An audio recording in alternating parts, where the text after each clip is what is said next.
ఒక్కోసారి అంతే. ఏదైనా ఒక సినిమాలో కాస్త హిట్టు కల కనిపించిందంటే చాలు, దానిని ఎవరో రీమేక్ చేస్తున్నారు అంటూ తెగ గాసిపులు వినిపిస్తుంటాయి. శ్రీమంతుడు రీమేక్ బాలీవుడ్లోనూ చేస్తున్నారు అన్నారు.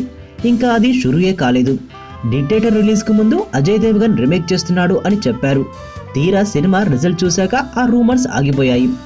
ఇప్పుడు రివర్స్లో పవన్ కళ్యాణ్ మీద ఒక రూమర్ షురు అయింది. మొన్నేమో తేరి సినిమా టీజర్ రిలీజ్ అయింది.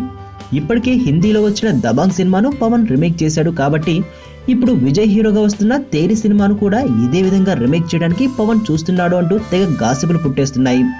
అసలు టీజర్ చూసేసి పవన్ సినిమాను రీమేక్ చేయాలని అనుకోవడం ఏంటి? సిల్లీగా ఉంది కదూ.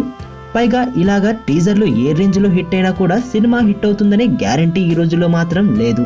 సో సినిమా వచ్చాకే పవన్ డెసిషన్ తీసుకుంటాడని సన్నిహితులు చెబుతున్నారు.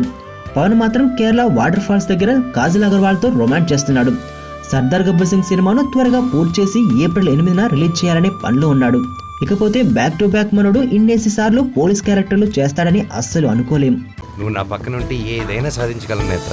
మొదట నిన్ను కల అనుకున్నా, మనసు పడి చెలివనుకున్నా, కలలు నిజమవుతుంటే ఇది నమ్మలేకపోతున్నా. ఎదుటోడు బట్టి మన క్యారెక్టర్ ఉండాలి కానీ మనకు మనం క్యారెక్టర్ ఫిక్స్ అయితే బ్రతకలేం.